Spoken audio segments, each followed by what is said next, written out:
Karena saya anak angkatnya Habib, saya muhibbin kelas berat. Rotib apa yang tidak saya baca? Rotib Al-Haddad, Al-Tos, Al-Bar, Al-Idrus, Wirdul Latif, apa yang tidak saya baca? Saya punya kitab Sabilul Muhtadin karena Abdullah bin Ali bin siapa ya? Itu Al-Tos, itu kitab Sabilul Muhtadin, kitab khusus wiridnya para habaib. Saya dulu baca. Jadi jangan tanyakan kemuhibbinan saya. Ini saya buka ya. Saya buka data ini langsung dari Ketua Nakoba Ansab Awiyah Is'a tentang hasil tes DNA salah satu keluarga Wali Songo. Ini isinya. Mana tadi? Hasil tes keluarga DNA Wali Songo.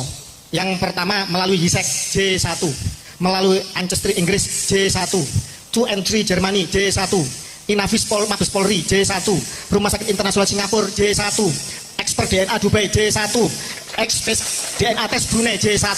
Kalau keluarga Wali Songo telah terbukti haplogrup DNA-nya J1 dan ada SNP single nukleotida polimorfis keluarga Nabi Ahlul Bait Nabi, mana sekarang Pak Alwi? Orang kalau benar Pak, tidak banyak mulut, tidak banyak cincong, mudah pembuktiannya. Hei, kamu katanya punya mobil, punya? Mana mobilnya? Ini ada suratnya, STNK-nya ada, BPKB-nya ada. Bayar pajak, bayar. Itu kalau orang benar punya mobil. Tapi kalau nggak punya mobil, gaya-gaya pada tetangganya kamu ada mobil, bulet jawabannya. Ya seperti itu, Yahudi. Sebenarnya jadi gini, banyak orang-orang mantan muhibbin yang awalnya belum bisa lepas jadi muhibbin karena tidak bisa membedakan ini antara keilmuan, antara kewalian sama nasab. Ada nggak Pak Alwi yang berilmu? Ada, banyak, ya kan? Kitabnya banyak nggak?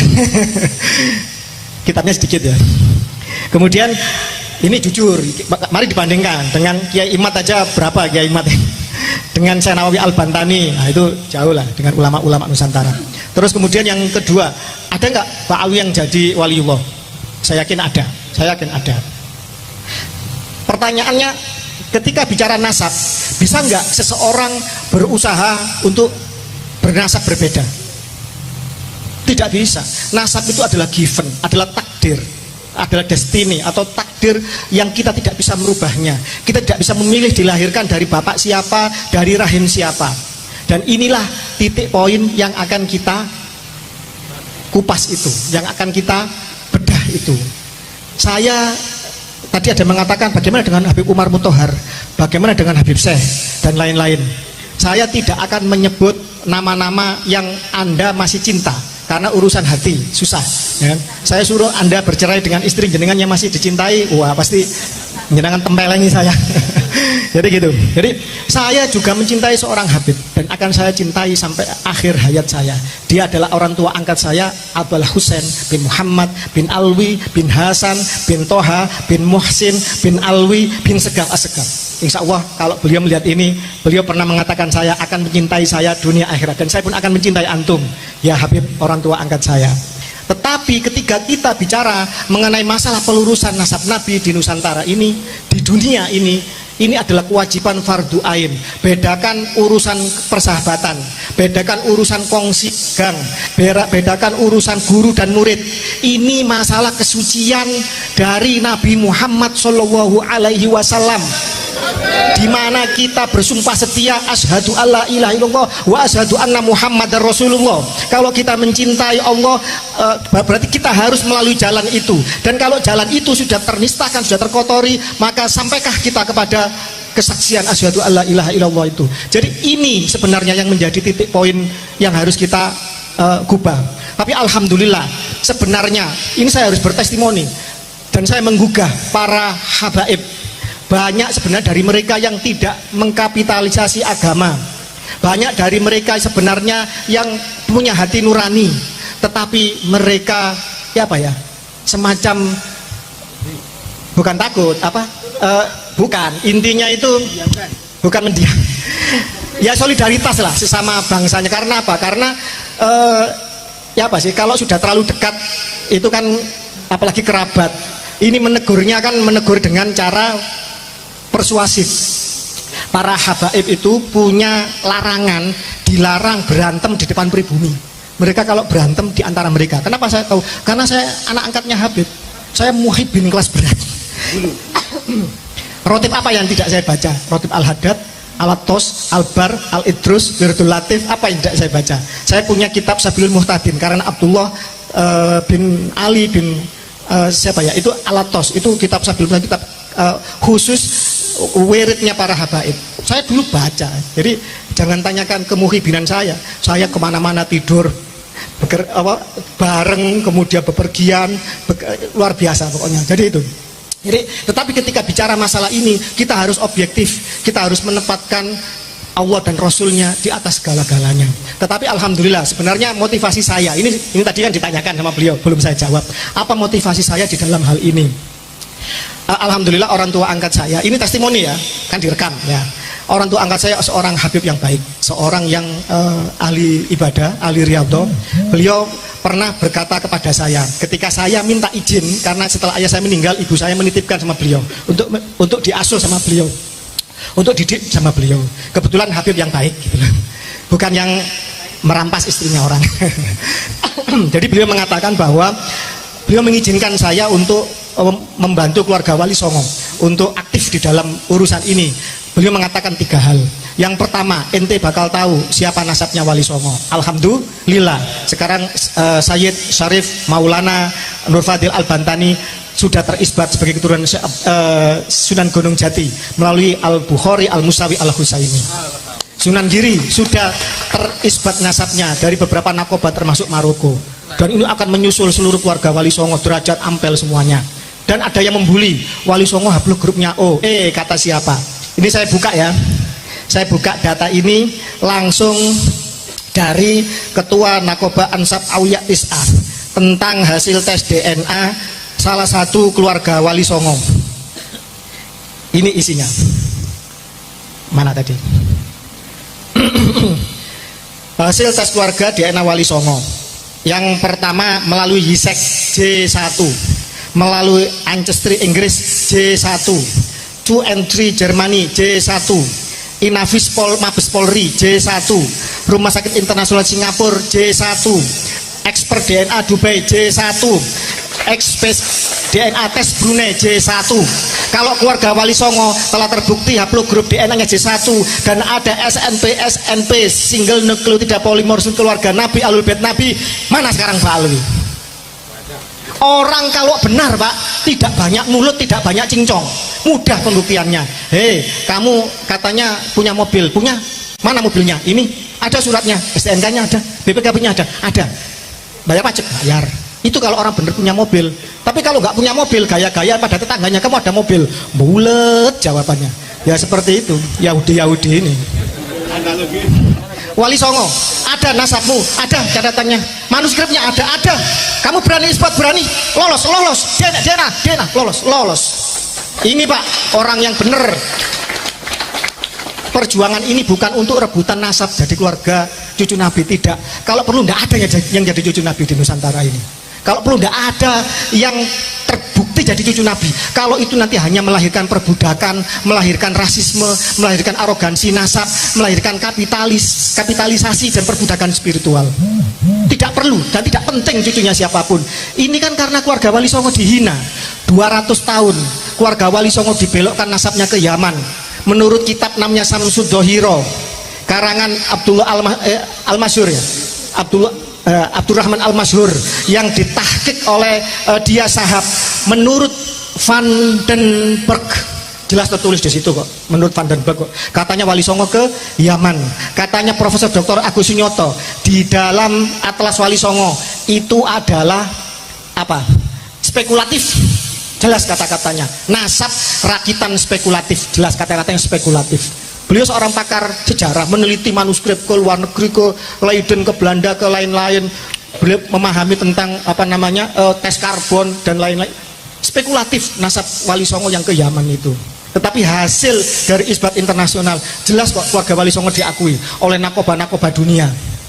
Pertanyaannya, hei Pak Alwi Yaman yang mengaku cucu Nabi, yang menyombongkan sebagai cucu Nabi, yang menjual nasabmu untuk memakan darah dan keringatnya dan hartanya pribumi Nusantara, mana SDNA-mu? Mana susunan nasabmu? Mana isbat internasionalmu? Kosong. Apakah masih kita percaya mereka sebagai cucu Nabi? Tidak. Jelas. Orang benar itu jawabnya tegas. Kalau orang salah bulet, mertuanya ngomong kita harus tes DNA, mertuanya haram tes DNA. Nah ini mertua sama mantu kok bulet ini ya kan, mungkin menantu durhaka ini. Jadi itu jawabannya. Jadi terkait masalah Anda jadi muhibin atau mbak itu beda urusan. Tetapi dalam narasi ini kita harus tegas.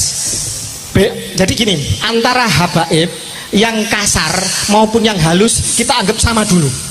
Selama mereka menarasikan dirinya sebagai cucu Nabi, wajib kita mempertanyakannya. Siapapun dia, guru, misalkan guru kita pun, apakah saya tanya, apakah guru Anda maksum, terjaga dari noda dan dosa? Guru kita tidak maksum, mungkin salah.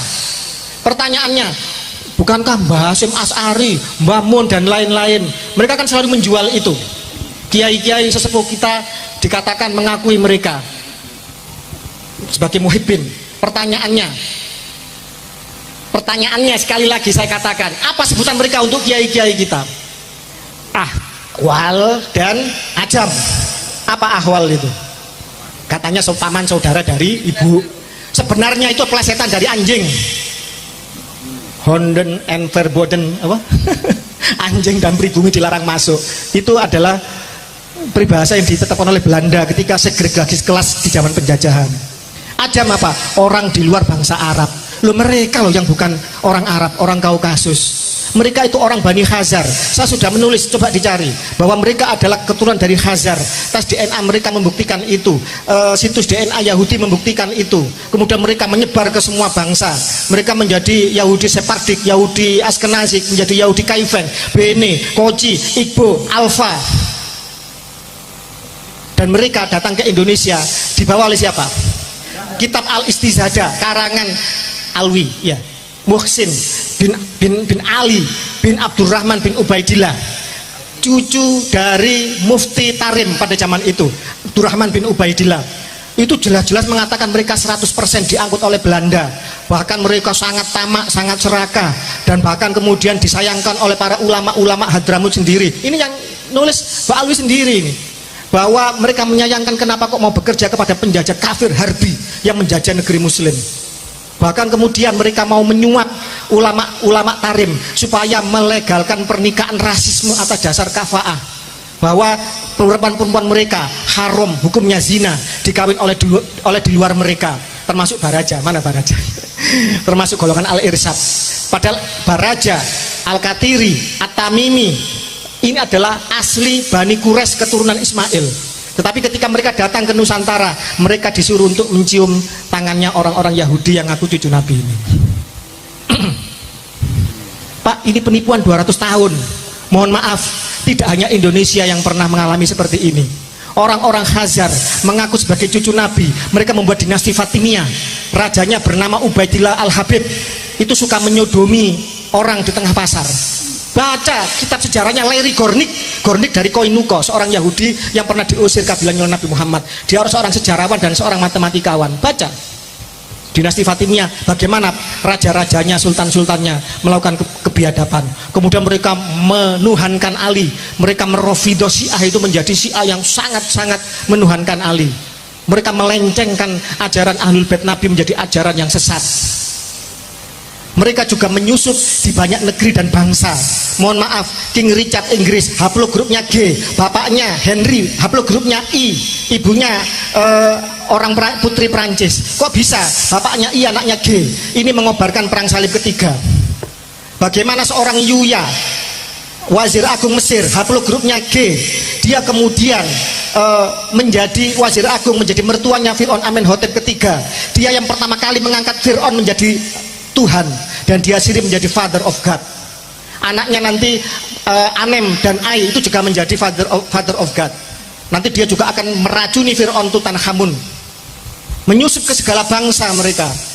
Bagaimana Stalin juga menyusup untuk melakukan pemberontakan revolusi Bolshevik 1917 di Rusia, meruntuhkan 3 abad kekuasaan dinasti Tsar Rusia Romanov yang dibantai oleh mereka. Dia kemudian membuat kelaparan, 7 juta orang mati. Dia membantai pemimpin Lenin dan seterusnya, sesama komunis, kalau nggak salah 11 juta orang. Dia mengobarkan perang dunia kedua, 70 juta orang mati. Bagaimana grup G yang lain, Al Capone menjadi penjahat mafia Sisilia Italia, jelas-jelas dia seorang Yahudi Italia, dalam dirinya ada G, P303. P303 ini, kode ini juga ada di dalam Ba'alwi Yaman. Yang bicara ilmu pengetahuan Pak, bukan saya yang bicara, ahli genetik. Bagaimana ikonoklasme di dalam Bizantium atau Romawi Timur, ikonoklasme ini menghancurkan ikon-ikon Kristen Ortodok di zaman itu. Ketika kemudian Raja, sebentar, banyak yang ditulis jadi lupa. Dimana ketika Raja Leo ketiga bersahabat dengan Hagan Bihar, seorang raja bangsa Khazar, haplogrup G. Kemudian dia punya anak Konstantinus V, dinikahkan dengan Siksak atau Iren, anaknya Kagan Bahar itu, raja Raja Khazar itu. Kemudian akhirnya punya anak Leo keempat, Leo ketiga, Konstantinus kelima, dan Leo keempat ini menghancurkan simbol-simbol agama Kristen Ortodok, sehingga sampai hari ini Kristen Ortodok yang banyak di Rusia begitu bencinya kepada orang-orang Khazar yang ada di Israel. Jangan salah kalau Rusia hingga saat ini mereka tidak akan pernah setuju dengan gerakan Zionis Israel karena dendam sejarah di masa silam. Bagaimana pada zaman itu Iren atau Siksak ini yang jadi permaisuri Konstantinus kelima, dia membuat pakaian Khazar menjadi populer di negara Bizantium atau Romawi Timur, yaitu memakai kerudung dan baju kayak rok gitu loh. Ya kayak Habib itulah. Pakaian secara tidak sadar itu akan membuat kita terkooptasi secara budaya, maka akal pikiran kita, kesadaran kita juga akan terkooptasi. Jadi jenengan harus bangga pakai blangkon, harus bangga pakai sarung, harus bangga pakai baju surjan, harus bangga dengan. Demikian tadi telah saksikan ya kawan-kawan bagaimana keterangan dari mantan Kibin. Jadi singkat cerita, beliau tadi adalah anak angkat seorang Habib yang tulus ya, jadi Habib yang lurus, tidak seperti mereka yang gitu-gitulah ya. Beliau ini menguasai kitab-kitab serta paham lah ya seluk-beluk habaib yang sebenarnya seperti itu. Dalam kesempatan ini juga beliau menyampaikan bagaimana DNA Wali Songo yang ada di Nusantara. Nah, ternyata haplogrupnya J1, jadi ya bisa dipastikan lah ya. Jadi pertanyaan dalam hal ini adalah kapan sih habaib berani tes DNA gitu ya kan? Kita tidak mau berspekulasi dalam hal ini ya kawan-kawan. Silahkan kalian telah sendiri, kalian analisasi sendiri. Semoga saja bermanfaat, menginspirasi. Bagaimana menurut Anda? Silahkan berikan komentar Anda ya. Terima kasih sudah menonton. Sehat selalu, sukses selalu. Assalamualaikum warahmatullahi wabarakatuh.